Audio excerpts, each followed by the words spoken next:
एतराज़ और हल्का बंदियों से मुतालिक हैं वो इलेक्शंस के बाद सुनेंगे, क्योंकि गालिबन सिर्फ इस्लामाबाद हाई कोर्ट के अंदर 100 से ज़्यादा शिकायत हल्का बंदियों से मुतालिक जमा कराई गई थी। बहरहाल सुप्रीम कोर्ट ने कहा कि नहीं, आगे चलते हैं, इलेक्शंस की तरफ बढ़ते हैं और तमाम एतराज़ात जो इस वक्त दाखिल किए जा रहे हैं हल्का बंदियों से मुतालिक, ख्वाह उनकी तादाद 100 हो या 1000 हो, उनको इलेक्शंस के बाद हम सुनेंगे कि गोया इलेक्शंस के रास्ते में कोई रुकावट ना पेश आए। और इसके साथ ही बाकायदा इंतखाबी अमल का आगाज़ भी इस मुल्क के अंदर शुरू हो गया है। 22 तारीख तक आप अपनी कागजात नामजदगी दाखिल करा सकते हैं। 30 दिसंबर तक उनकी जांच पड़ताल होगी।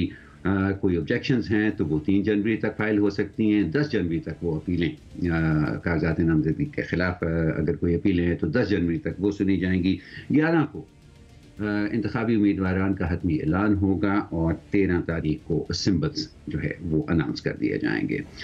मुझे तो ये सिंबल्स वाला मामला इसके अंदर सबसे ज़्यादा इंटरेस्टिंग लग रहा है, लेकिन अपने साथियों से पूछना चाहूँगा अंबर मैं कि ये अगले 2 हफ्ते या कम से कम जो 13 जनवरी से कि 1 महीने का जो वक्त है, अभी तो हमें सिर्फ हल्का बंदियों पर एतराज़ात नज़र आ रहे हैं। मेरा ख्याल है कि ये पूरा महीना एतराज़ दर एतराज़ भरपूर किस्म की एतराज़ात की एक लहर हमें नज़र आती है की उम्मीद की जा सकती है। क्या ख्याल है आपका?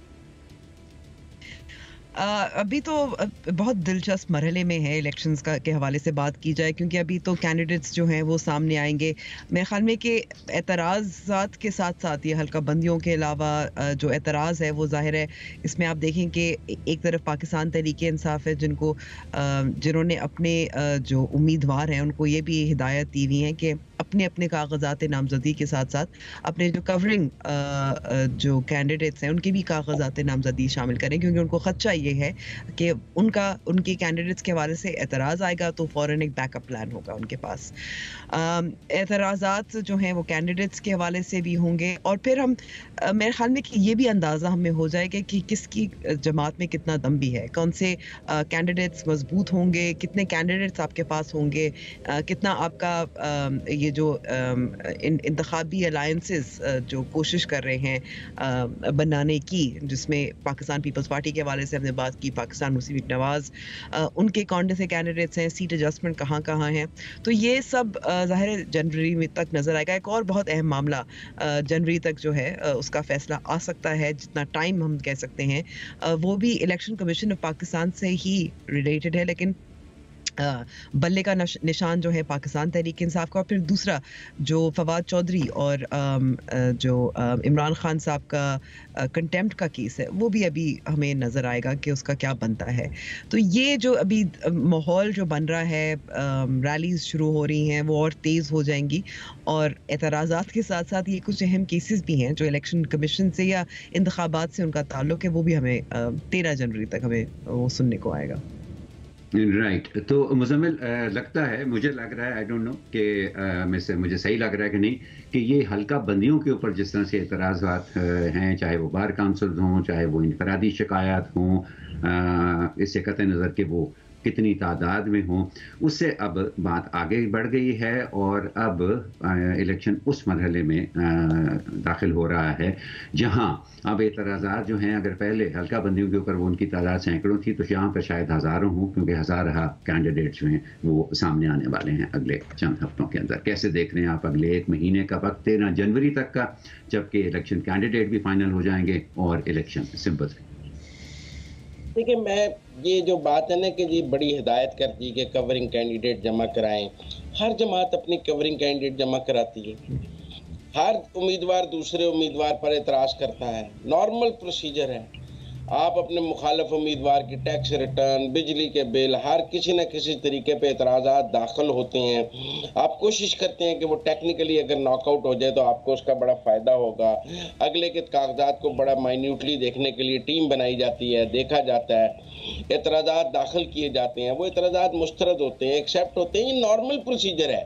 वो तहरीक इंसाफ ने कोई ख़ास कवरिंग कैंडिडेट नहीं कर दिया, हर जमात कवरिंग कैंडिडेट रखती है, क्योंकि किसी भी वजह से कैंडिडेट जो है वो हो सकता है तो आपके पास हल्के में दूसरा मुतबादिल तो मौजूद हो, तो इसलिए ये कोई नई बात नहीं है मेरे ख्याल में। आप सब लोग इलेक्शंस को कवर करते हैं, मैंने भी इस मुल्क में 93 ये मैं ये नहीं कह रही थी मुजम्मिल की नई बात है। मैं कहूंगी कि दिलचस्प बात ये होगी कि पाकिस्तान तहरीक इंसाफ जो उम्मीदवार उनके सामने आएंगे, उनके कवरिंग कैंडिडेट्स जो उनको इंस्ट्रक्शन दी गई हैं कि आपने साथ साथ जल्दी करना है क्योंकि उनको खदशा है। अब वो खदशा कितना दुरुस्त है वो तो जाहिर है हमें वक्त के साथ ही पता चलेगा ना। और वो कौन कवरिंग कैंडिडेट होगा, कि उनके पास कितने कैंडिडेट्स होंगे, जिसका कवरिंग कैंडिडेट भी कितने होंगे। मेरे ख्याल में कि ये भी एक देखने की जरूरत है। तो मैं तो यही बात करी थी, मैंने ये नहीं कहा कि ये कोई नई चीज है। मुझे पता है कवरिंग कैंडिडेट्स होते हैं साथ, मुझे मालूम है कि एतराजात होते हैं। और कौन होता है कवरिंग कैंडिडेट? मैंने इलेक्शन लड़ना है, मेरा कवरिंग कैंडिडेट मेरा भाई होगा, मेरी बहन होगी, मेरी बेगम होगी, मेरी वालदा होगी। कौन होता है कवरिंग कैंडिडेट? अब जो कैंडिडेट होता है उसका ट्रस्टेड ही उसका कवरिंग कैंडिडेट होता है। जाहिर है ऐसा नहीं होता कि कैंडिडेट मैं हूं, मेरा कवरिंग कैंडिडेट आमिर साहब होंगे।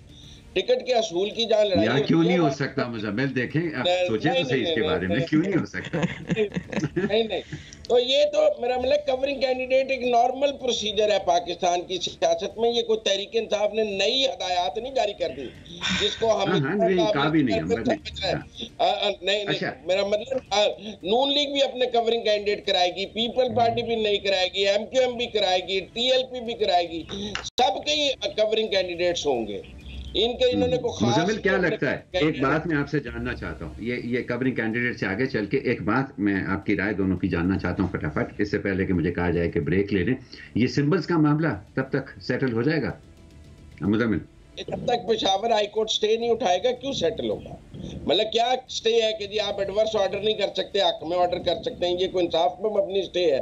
ये सहूलतकारी है। PTI ने अगर सिंबल लेना है तो पहले जाके पेशावर हाई कोर्ट से अपना स्टे विड्रॉ करे, फिर इलेक्शन कमीशन मेरिट पर डिसाइड कर देगा।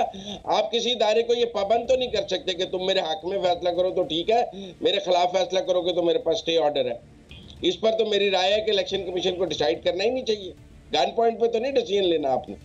आप उनके डिसीजन के ऊपर बाद में जाकर अपील कर सकते हैं, लेकिन कोई हायर कोर्ट किसी इदारे को ये तो नहीं कह सकती कि तुमने खिलाफ इसके फैसला नहीं करना इस बंदे के। वो तो खुद कर दे वो फैसला, वो डिसाइड कर देता पेशावर हाई कोर्ट के मैंने बल्ले का निशान दे दिया। वो इलेक्शन कमीशन से मोहर क्यों लगवाना चाह रहे हैं? राइट, लेकिन ये हाई कोर्ट है ना जी, इससे भी तो अपील जो है वो पॉसिबल है ना। सो जो भी प्रोसेस है, जिस भी तरीकाकार में से गुजरना है, लगता है कि 13 जनवरी तक ये सूरत हाल भी क्लियर हो जाएगी। ये नहीं टेंशन जो फैली हुई है इस मुल्क के अंदर कि जमात को बल्ले का निशान मिलता है या नहीं मिलता, इसका भी जवाब हमें मिल जाएगा। जी अंबर? मुझे नहीं लगता मिलेगा। अच्छा, okay Ambar, what do you think? देखिए, अगर नहीं मिलेगा तो फिर वही बात हो गई कि पाकिस्तान तहरीक इंसाफ को फिर मुश्किल हो जाएगी। इंडिपेंडेंट कैंडिडेट्स होंगे। बार बार इस वक्त जो उनके चेयरमैन हैं गौहर अयूब साहब, वो तो यही कह रहे हैं ना, सॉरी गौहर अयूब कह रही हूँ, गौहर अली खान साहब कह रहे हैं। जी, वो तो यही कह रहे हैं ना कि ये हमारी निशानी है, ये हमारी पहचान है। तो उनको तो मसला हो जाएगा और फिर वो एतराज़ात फिर से शुरू हो जाएंगे। तो मेरे ख्याल में कि अगर उनको नहीं मिला तो उनके लिए बहुत बड़ा मसला तो है। एक और सियासी हर्डल जो कि एक इंसाफ के सामने है, उसका भी हमें जवाब जो है वो 13 जनवरी से पहले जो है अब वो मिल जाएगा। बहुत ज़्यादा वक्त उसके अंदर नहीं रहा और बहुत ज़्यादा वक्त हमारे पास भी नहीं रहा।